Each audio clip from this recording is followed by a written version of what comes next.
I want to walk through how this document works right here. Again, since we have multiple brands for this client and staying organized, we share one document with them.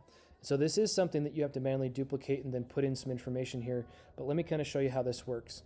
First off, this is the hours that they paid for. So they decided to get 150 hours. Now, if they had some carryover, that would appear here as well. So like, let's say that they had an additional 20 hours for Bio 1 that they did not use the previous month, then that would be here, and it would say that they have a total of 170 hours available. This would be 100 and this would be 170. So that is one instance. Most of the time, though, clients are using all of their hours. And then here is the used hours. So this is then the accumulation from each document. So for example, ProNexus, they had 35 hours, they used 38.95, so they had negative 3.95. So that's how many hours they used. So the 38.95 gets pulled over to here, 38.95. So you'll enter that information in. That shows them that they used a total of 208 hours and yeah, that number right there.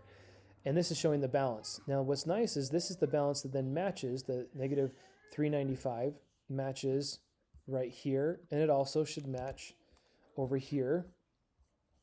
I'll just pull this up, ProNexus. Negative 395. So that matches all of those in there, and that's when you can double check. Oops. And so these all match up, even though there's the equation, but what you're doing is just double checking, making sure those all match on Podio.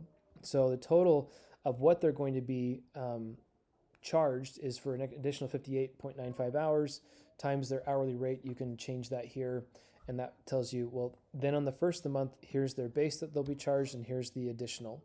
So that's what's going to happen on the first. Now, the next question is, what is their desired allocation for the next month? Do they want to have 150 hours, which you can then allocate here? This is the same allocation that's over here, but let's say they want to change things. They want to do 200 hours. Well, then you divide up the 200 hours accordingly to let them to find out what they want. So this is kind of where you need to get the client's interaction and or do it for them and adjust accordingly. And that way they can maybe store. So for example, let's say that the client wanted to build up some hours for 5-star franchising, and they want to put 20 hours here because they know they're going to do, I don't know, 30 hours that month or 15 hours or something. So they want to, they can add in additional, and it can accumulate over 2 months to be used. So that's one way they could do that, even if they're not using it.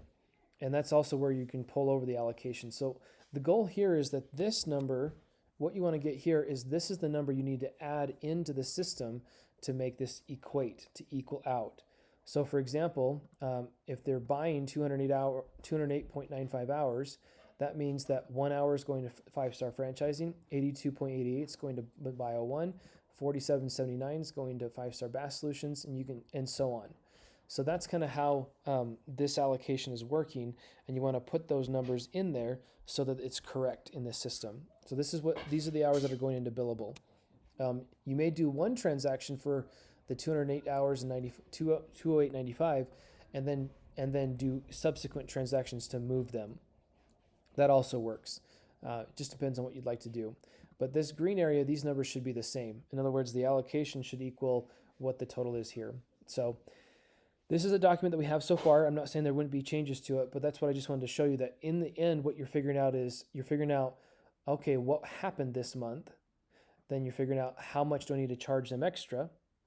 And then we're figuring out what needs to be allocated for the next month and how that then gets divided across those different brands.